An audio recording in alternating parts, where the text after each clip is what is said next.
Okay, I think I'll get things rolling here. Hi, this is Jeff Holstrung. I'm the president of the Green Mountain Audubon Society. Thanks for joining us this evening. I'd like to start with an acknowledgement. The stories you'll hear and the pictures you'll see take place on Lake Champlain on Papasquash Island with Common Terns, all of which have been sacred to Indigenous people since time immemorial. The Western Abenaki are the traditional caretakers of these lands and waters. We respect their connection to this region and remember the hardships they continue to endure. We give thanks for the opportunity to share this place and to protect it. And with that, I will turn it over to my fellow board member, Pat Phillips. Well, good evening, and thanks, Jeff. And again, welcome to the latest in our ongoing series of presentations on birds in the natural world. We're delighted to have you here. And this event, my name is Pat Phillips, and I'm one of the board members of Green Mountain Audubon.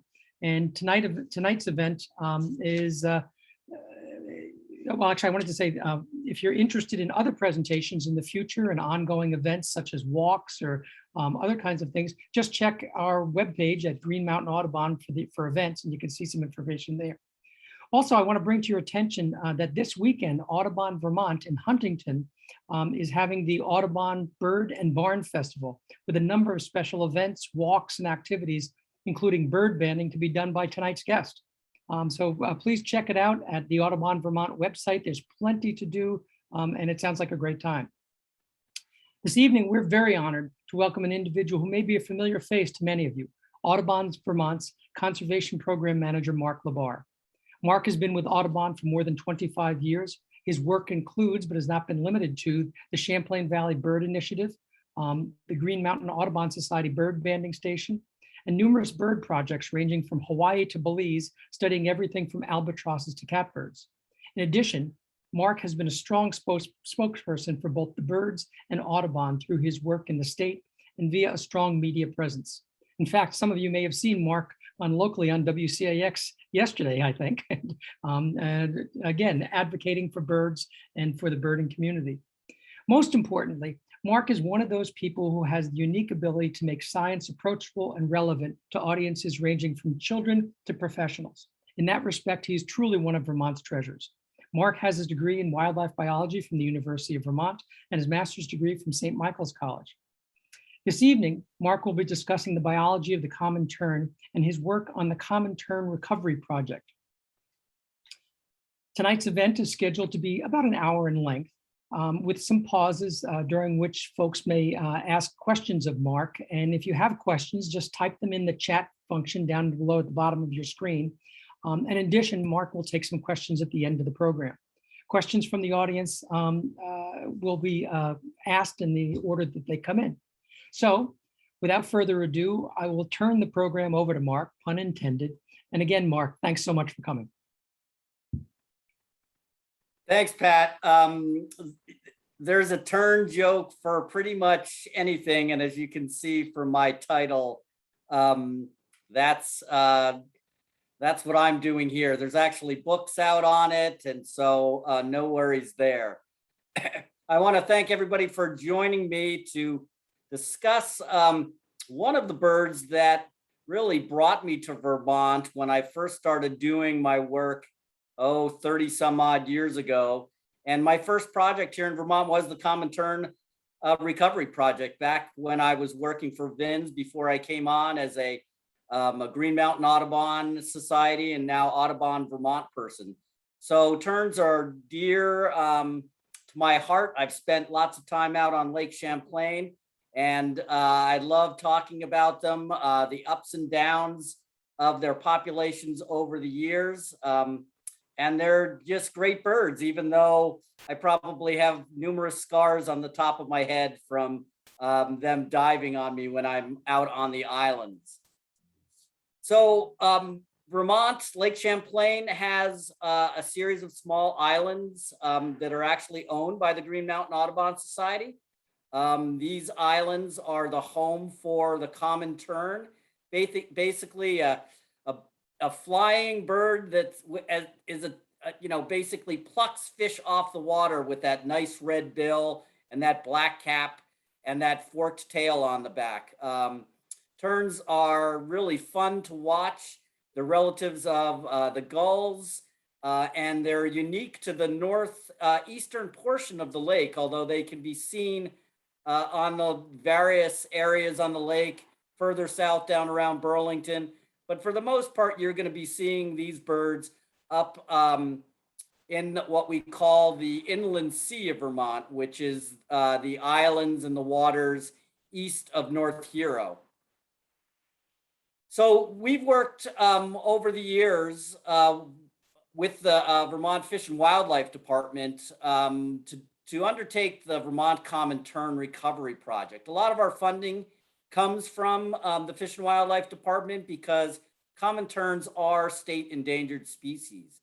And when I first started working with them, there were fewer than 50 pairs on the lake, whereas previous highs back in the 1960s had been, 200, 300 pairs. So the basic goals of the project is to monitor this state endangered species and then try to come up with management practices that enhance the population, bringing adult numbers up and also ensuring that they produce enough chicks that return year after year to the nesting islands. Now, as I said, the common tern is a handsome bird. This is a tern in full breeding plumage, that bright red bill with the black tip and the black cap and those bright red legs. Again, I'm amazed every year when I arrive on the Tern Islands in late April, early May, when the first terns are getting back, and just the noise and watching these birds do their courtship flights and their courtship feeding, some real acrobatics that these birds can undertake. Now, the area that the birds hang out in or nest in is what we call the inland sea. And you can see those, it's up near the Canadian border. It's east of Grand Isle, North Huron, and west of the St. Albans area. There's a series of small islands. You can see the arrows there. And those islands are just small little rocks, basically the footprint of a house, maybe a little bit bigger, out on the lake that these birds have been nesting on for at least 100 years, if not more. The first documentation was back in the late 1890s of terns nesting on Lake Champlain. So they've been using these small islands for all these years. The primary nesting island is called Papasquash Island. And this is an island that is just off the Moquam shore, over closer to St. Albans and Swanton. And as you can see, it's pretty small, has no trees on it, but both common terns and gulls use this island to nest on. The terns were first documented nesting here. The gulls showed up in the 1940s and 60s, and they kind of coexist out on this island with the gulls using the center and the terns using the tips. It's a pretty rocky island, which is beneficial in high water years because terns still have ample room to nest on the top of it. And those rocky ledges allow places for chicks to hide later in the breeding season. Another island, and this is in St. Albans Bay, is aptly named Rock Island. And this island started to be used by terns back in the late 60s. Primarily, folks think as the ringbill gull population started to expand and move terns around, the terns started showing up on Rock Island, and this is in St. Albans Bay, as I said. And this is the other primary island which we see terns on almost every year. There are some years we don't see terns here, but for the most part, we find them out here as well as on Papasquash Island. The last island is the biggest of them all, and this is called Grandma's Island. And the terns nest on the right-hand side, that kind of barren southern tip of this island. This is closer to Butler Island. It's in the town of North Hero. And what's really interesting about all these islands is that they are now they're being proposed for listing as critical habitat under the new state critical habitat. So with the help of Green Mountain Audubon, we were able to nominate these.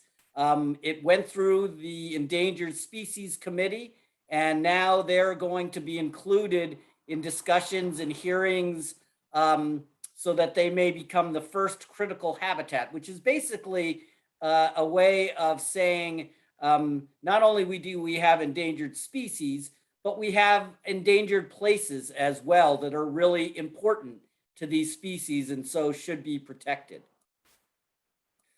Now, common terns, pretty basic nest right on the ground. 3 eggs, maybe 2 eggs speckled. The terns nest very close together. And they, on Papa Squash Island, we can have upwards of 150 terns nesting up there and 250 gulls. It's a really kind of crazy place. But the terns come in, like I said, they get back in late April, early May. They begin nesting usually about mid-May, with the first chicks hatching in the early part of June.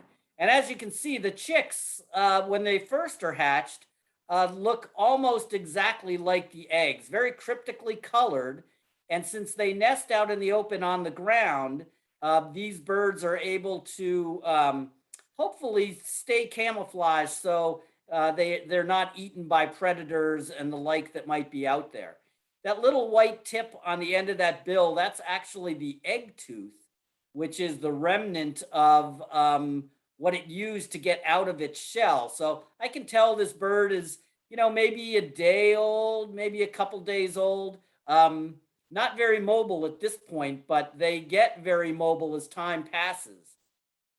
This is a common tern chick. A little bit takes them roughly 3 weeks to get to the point of fledging. You can see the bird here is starting to grow its wing feathers. This bird is maybe 12 to 15 days. And at this point, they can be extremely mobile, running around and hiding around in the grasses and in the rock crevices on the islands, making it difficult sometimes for us when we're trying to monitor them to locate them. One of the things that we do with common terns is we put bands on them. And I've had bands put on small tern chicks, which I've never seen the tern chicks again for the rest of the season. And then 8 years later, I find out they're nesting over on Oneida Lake in New York. So they can be extremely difficult to find as they get older. Now, one of the main reasons, how about I stop there, Pat or Jeff, and see if folks have any questions just about common terns and how they nest and how they use the islands. Great. Thanks, Mark. I just want to remind folks that if you have any questions, please use the chat feature down below. Mark, I have one question. What kind of, are there any other avian competitors with the common tern for resources, whether it's nesting sites or food? Yeah, so, primarily the biggest concern has been over the years is ring-billed gulls, but numbers of gulls seem to have leveled off on the islands. I'll talk a little bit about it a little later on in the presentation. We did have some issues with double-crested cormorants. They weren't nesting on the island, but they were using the space and forcing terns out of areas that they traditionally nest on. But we came up with a nifty little management technique in order to keep that from happening. Mm-hmm. So I'll go ahead. I have another question about range. You mentioned that they were here in, I think you said the 30s or 40s and the 60s. Is there any expansion of range for these within our area, or? No, that's what's really kind of interesting about the terns here. We have a number of small islands across the lake that would seem compatible for tern nesting. There's some other large seabird colonial nesting islands. You know, these birds all nest very close together. And but they've only chosen to nest on these small islands. We did some color banding years ago when we found that, you know, the birds were 70% to 80%. We would get returns. These were some of the same birds that were coming in year after year using the islands. They're probably connected much in a broader sense to the St. Lawrence colonies and possibly the Great Lakes colonies. We have caught banded birds, banded terns on the islands that have been breeding on the islands, but were originally hatched in the St. Lawrence. So we know there's some movement back and forth with those populations up there. Okay, at this point, that's all we have for questions. So I guess we'll keep going. Okay, so one of the jobs I get to do, which has been great all these years, is go out and watch the terns. So I go out, oftentimes I'll have volunteers. This past summer, I had 2 great interns that worked for me, and we'll just scope the island and count birds and try to get a rough count of adult numbers. We go out just about once a week in order to monitor bird numbers and nesting as well. This is what I was referencing as far as scars on the top of my head. Before I was smart enough to wear a hard hat, the terns are very accurate in their dives. You know, they pick small fish off the surface of the water. So one of the things that I do when I go up on the islands is walk around the island, looking from nest to nest, counting eggs, marking nests so we can keep track of them, all the while trying to avoid the adult terns, which are there, from taking a little bit of my scalp. They will peck at your back. They'll even find the hole in the back of a baseball cap. So it can be a pretty harrowing experience up there. One of the things that we do when we're out there is, in order to monitor the nests, we put a small tag. You can see that yellow tag there. I think it has the number 17 on it. And this is one of the ways that we keep track of and monitor the nests over the course of the breeding cycle, just to see how many eggs actually hatch.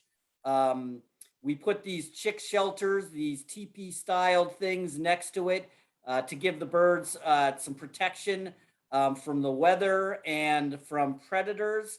Once the chicks are hatched, they're pretty mobile and they can climb underneath there or hide in the vegetation.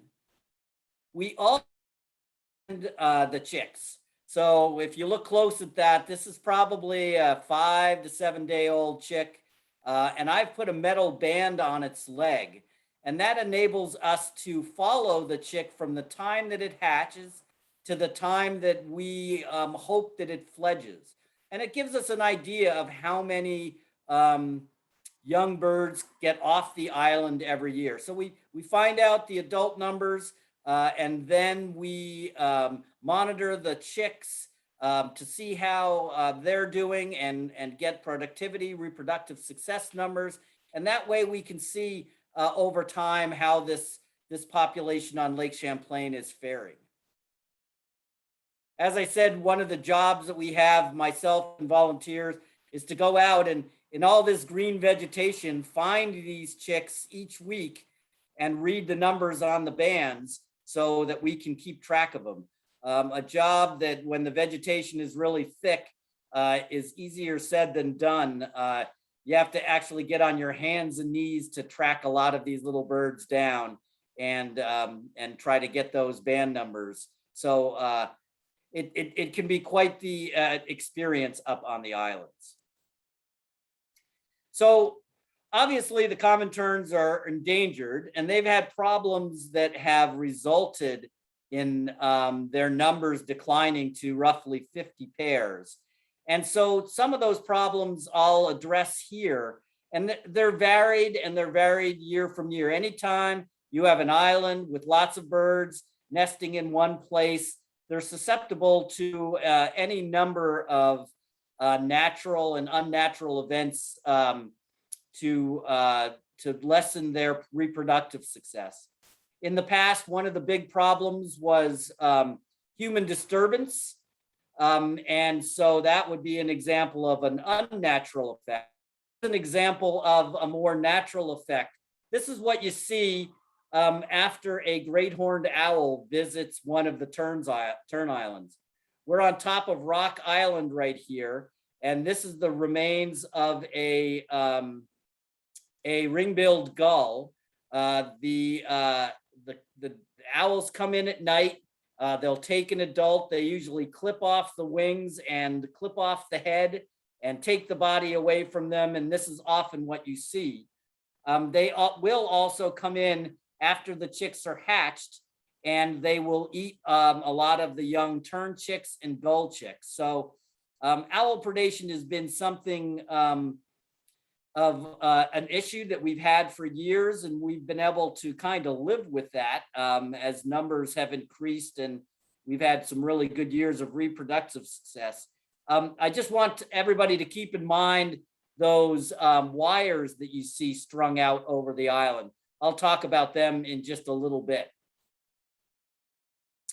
Another bird that takes advantage of tern chicks at night is the black-crowned night heron. And so we have had years where black-crowned night herons will come in and they will take lots of small chicks. They don't take adults like the owls do, but they'll go through a colony and they'll take a lot of different chicks. So right now we think we have a small population of black-crowned night herons in St. Albans Bay. So that can be, we're not quite sure whether that's been a problem this year, but we had some troubles on Rock Island this year. So it could be black-crowned night herons coming back in again. Another little problem that we have is ruddy turnstones. So ruddy turnstones come through for just a couple of days every year, but they come through and they land on the islands and they eat the tern eggs. Black-crowned night herons will eat the tern eggs as well, but the ruddy turnstones will take a couple eggs, although in some years, we had one year where we lost 70 nests of ruddy turnstones right at the beginning of the season, which was a real setback, but then common terns re-nest on a regular basis. So many of those birds re-nested, those pairs re-nested, and we got a really good number of chicks off that year. And then, of course, some of the natural events. This is what Rock Island looked like back in, I believe, 2011, when the lake reached record levels. It actually became two separate islands. And because of that, and the high water and the ice, we didn't have any nesting on Rock Island that year. Papasquash Island, because it sticks out so high, is quite a bit more protected. And so many of the birds that would have nested here nested on Papasquash Island instead. Some years we have really thick vegetation, which makes it difficult for the terns to get back to their nests. Although if the vegetation comes in right, ideally it becomes a great place for the chicks to hide.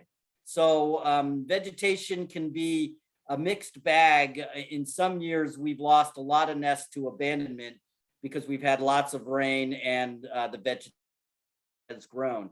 You can see all of the chick shelters out there scattered around next to the various different nests.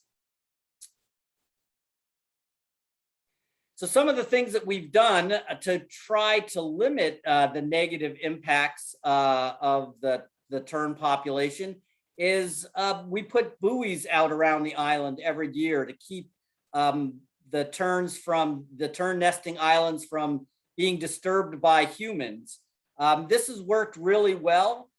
We put them out so that boaters can still cast in, fisher folks, anglers can still cast in and get their fish, but they stay far enough out that they don't disturb the terns during the hot summer months where that can be a negative for them.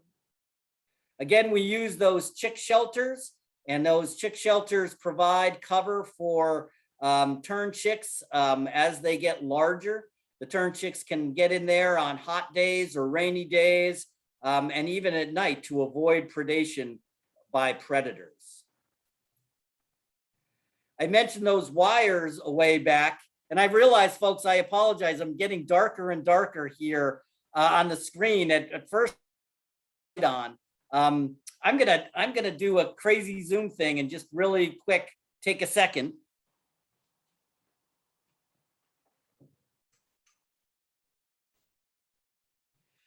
There, now I feel a little bit better. It was kind of getting spooky there.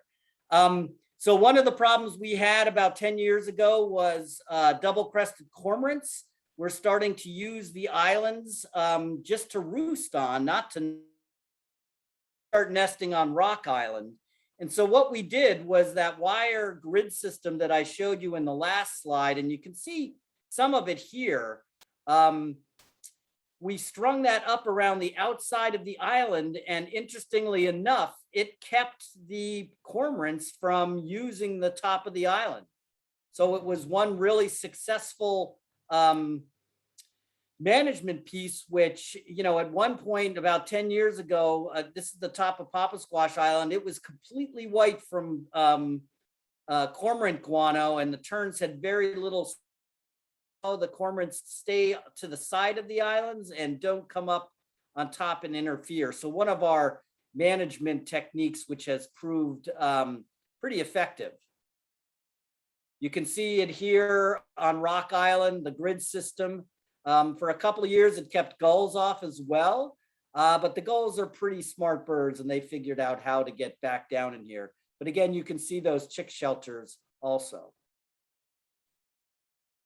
So one of the management tools that we borrowed from another Audubon program, the Puffin Project, we tried to use decoys and sound on Grandma's Island. Grandma's Island used to have upwards of 200 pairs nesting on it in the late 60s, and it had off and on success in the time that I've been out there, but we decided to use decoys. These are made right over in the Mad River Valley. We had students in North Hero help us paint them, and we got those decoys out there. You can see them spread out here on Grandma's Island to make it look like a happy common tern nesting island. That green piece in the back there, that's a speaker which broadcast common tern sounds. And we were pretty successful at bringing terns back. We had 2 years where we had terns come back to Grandma's Island. Unfortunately, they got hit pretty hard by predation. So we ended up thinking that it might not be the best place to have terns nest right here, right off, primarily by great horned owl predation that were probably nesting just over there on Butler Island. So we use these decoys now on Papasquash and Rock Island to try to bring more birds in. And then recently, over the past year, something that we tried, which I really thought was gonna work, and it did for 1 year, is we put solar walkway lighting. I don't know if folks can see this little light here that I have in my hand with the solar panel on the top. And we put these on top of Papasquash and Rock Islands. You can see those little yellow dots there on the tips where the terns traditionally nest. And the idea that I had was that maybe this would provide light during the evenings, which would deter nocturnal predation by great horned owls and by black-crowned night herons. And, you know, in 2019, it looked like we had a really good tern numbers. We got about 100 tern chicks off. And then last year, we got more than 240 tern chicks off Papasquash and Rock Island. I didn't know what to do with them all. You can see all these tern chicks piled up. This is at the top of Papasquash Island. We tried to capture most of those so we could ban them, but there were just too many chicks.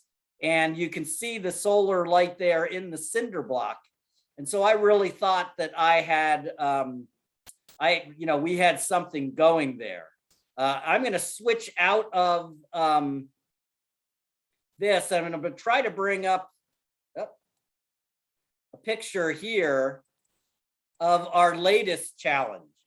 And this year was not a good year for Common Terns. My coworker Margaret with the state of Vermont, has worked really hard to bring peregrine falcons back, and we had one show up on Papasquash Island this year, and it stuck around for about 2 to 3 weeks. The problem with peregrine falcons is they feed diurnally on the islands, and because of that, our tern numbers declined pretty rapidly this year. We had adult numbers, and reproductive success was really low on both islands. So it seems like we get a fix for some of the problems out there on the Common Tern Islands, and something new pops up. Hopefully this peregrine, won't join us again next year, but it's a really tempting thing. I went out on the island this year, and the Papasquash, the birds were going crazy. I knew something was up. And sure enough, as soon as I approached the island, there was a peregrine falcon, and I landed to check nests and everything. And that peregrine just did not want to go away. It was getting dive bombed by terns and gulls, but it kept coming back. So I'm hoping next year that this is not a pattern that we have to come up with. Have a really good year like we had last year. And then the last screen I'm going to share is our numbers. And here's what the tern numbers look like over the past, since 1980. Numbers have slowly increased over time. We've somewhat had a leveling off since 2014. 200 pairs is the number that is recommended for common terns to be downlisted to threatened. We've had, there's always something with Zoom. Hold on just a second.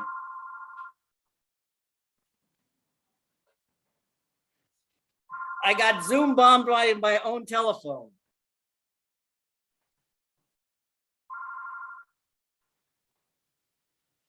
All right, I'm back. Sorry about that, Green Mountain Audubon. So I'll get back to this. And as you can see, the tern numbers have really gone up from 50 back in the early mid 90s all the way up through to above our 200 pairs. We had really good tern numbers last year and tern chick numbers. And now this year we've taken a pretty hard dip with our adult numbers, breeding pairs down to under 200. And our reproductive success, I think we only got about 26 chicks off. You can see that reproductive success varies over time. And over the past 4 or 5 years, we've got more than 400 chicks, 400 to 500 chicks off. So it takes them 2 or 3 years to mature into adulthood. So we're hoping the successes we had in previous years will start to show up in increased common tern numbers in the future. The goal to downlist them completely is 300 pairs. And I'm going to go back to my,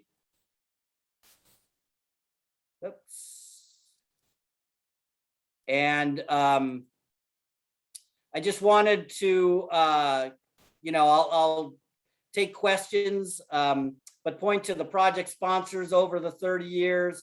Ultimately, it's been the Vermont Fish and Wildlife Department through the Natural Heritage Program, which has funded much of the tern work that Audubon has done, and gets credit for really supporting this recovery of common terns much above the threatened species levels.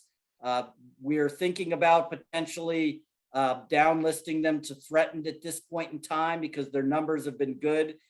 But this year has kind of put a cog in that process. Anytime you have lots of birds in one place, it can be difficult to keep those numbers up. But the fact that the islands are going to be hopefully designated as critical habitat will add to the efforts. And I'll be back out there next summer. As soon as the ice is out, I'll get the boat in and be following around the Common Terns on Lake Champlain once again. Great. Thanks so much, Mark. Mark, we have a couple of questions. Sure. One question is where do Caspian terns nest, and do they compete with the common tern? Yeah, so Caspian terns, they're kind of a great new addition on Lake Champlain. They nest on the Four Brothers Islands, and their numbers have grown over the past decade or so. I think I was talking to Dave Capon from UVM, who keeps an eye on them, and I think they were up to about 130 pairs. But they nest on one of the Four Brothers on the New York side, and they coexist and nest within the ring-billed gull colonies. We did have one Caspian tern nest on Papa Squash years ago. It was not successful. And I keep expecting to see them show up. We see them around the islands. We often see them roosting and feeding in and around City Bay and North Hero. But for right now, they're doing well, and they're not a current competition with the common terns. Okay, good. And another person's asking, how do the numbers of common terns here compare to East Coast numbers or elsewhere? Yeah, so it's really interesting, little interchange from what banding shows between the interior populations and the East Coast numbers. I've been out on some of the Tern Islands off the coast of Maine, volunteering for the Puffin Project, and you're looking at thousands and thousands of birds in some of these larger colonies. And that's ultimately the benefit of nesting in large numbers, is even if you do have a predator and it does take some chicks, you've got so many chicks hatching at the same time that tons of them get off. So there are the populations along the Maine coast in Massachusetts at Manamoy, on Long Island and other locations are considerably larger than our Lake Champlain interior population. In the St. Lawrence River, they nest actually on navigation islands. So these are islands that have navigation lights on them. They're not islands, they're cement things. And they nest on these cement structures. And so those numbers are limited by the size there, and they do really well. The Great Lakes colonies have some sizable populations in the hundreds also. So out towards Lake Ontario, Lake Erie, and things like that. So common terns are circumpolar, so they nest across the globe. And we're lucky enough to have a small population here in Vermont. I guess that does beg the question, are we at sort of a borderline portion of their range, just in terms of habitat? Yeah, probably. Our banding data has shown that we're part of the Great Lakes St. Lawrence population. So that's probably the meta population. And we know that we're getting immigration from those colonies up to the north of us and to the west of us. We also know that I'm seeing more and more adults with bands on their legs, which are either birds that I banded and that have returned after all these years. So there's a lot of, or birds from up on the Great Lakes. So there's a lot of interchange between these populations. So we are an edge. We're basically the only interior New England population of common terns.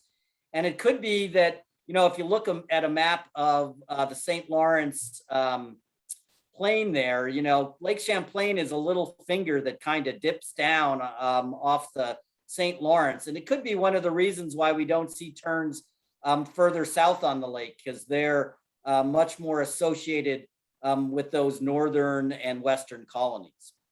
Good. Another question we have is what change will with managing the islands? What will change with managing the islands after they're classified as critical habitat? Not too much. We've been very successful working with Green Mountain Audubon to keep the islands and keep people off of them.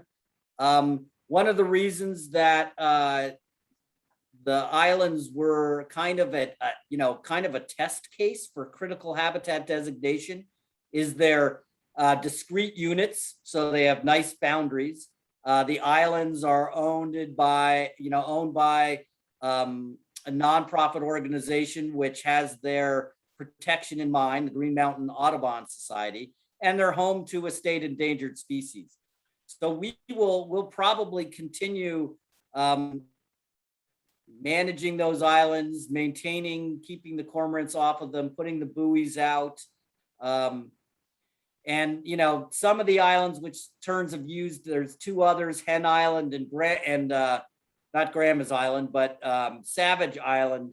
It's actually, there's not much we can do about those because there's a slow, those two, Hen Island is slowly falling into the lake. So it will, it's likely to disappear on its own, and we can't do anything with that one.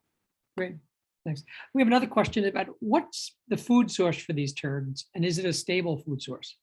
So that's a good question. They're fish-eating birds, and they feed primarily on smelt, although I have seen them eating small perch, and they will eat alewives. Hold on just a second. I'm getting Zoom bombed here, but I think it's my dog returning. Okay, thanks. And while we have a break, I just want to remind anybody else have any more questions, please don't hesitate to put them in the chat so that I can ask them of Mark. I tell you, somehow my dog decided to go for a run tonight. So this has been a kind of a crazy Zoom call here tonight. So thank you all for being patient with me. Another question, a number of us have observed the common terns at the mouth of the Winooski River.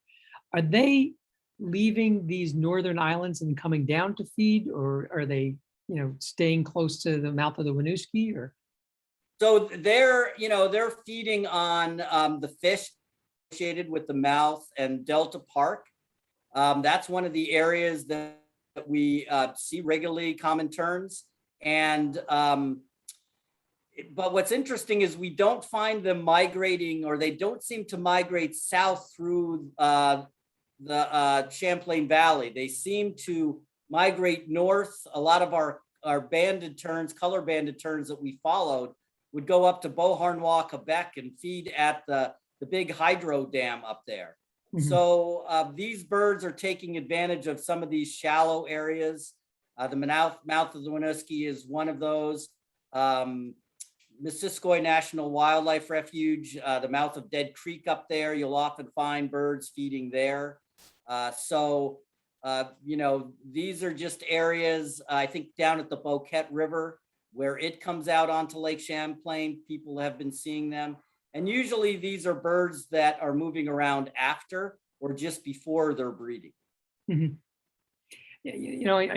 Obviously the topic of your presentation has been common terns. You want to say anything about black terns at all? I mean, yeah. So black terns, another tern species that is on the threatened species list here in Vermont. They're restricted primarily to the Missisquoi National Wildlife Refuge.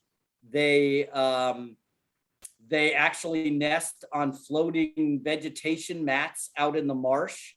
So a very different nesting strategy. They, as vegetation lifts up off the bottom, they lay their eggs on that vegetation, very difficult to find. They used to nest at about 7 other locations in Vermont, but Missisquoi is now the one area that they're nesting on.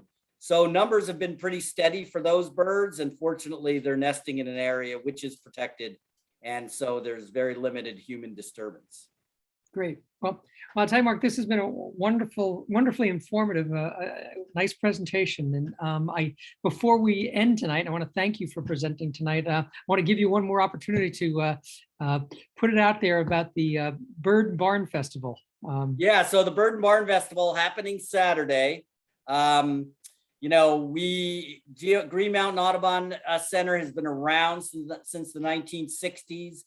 So is the barn that's been here, and we just recently refurbished it. So we're really excited to kind of show that off. But I'll be doing some bird banding. There'll be some live bird presentations, hawks and owls and stuff like that. Plenty of things for the kids to do. Bridget Butler is leading a walk, and there'll be other bird walks.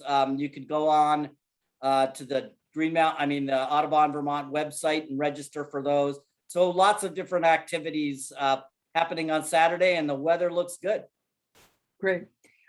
Well, I want to say, first of all, thank you for tonight's presentation. And more so than that, I think I can speak for a number of us here, is just thank you for everything that you've done for the birds that we love. And I think you are a fabulous ambassador for birds, fabulous ambassador for Audubon. And the fact that you do so much with children really is exciting and provides, hope for the future. Yeah, and we were lucky to have some college interns this year, so showing them how to band birds and get up on the Tern Islands. But yeah, when I'm banding birds and I hold up a small bird and you see, both adults and kids, I call it the wow factor, to see a bird like that up close. So yeah, well, thank you for this awesome center that not only I work at, but I live at. So very much appreciate all the help that Green Mountain Audubon Society has done over the years for this work. Well, thanks again, and look forward to seeing you and many of you here tonight on Saturday. Thanks again. Okay, see y'all. Thanks. Have a great night. Take care.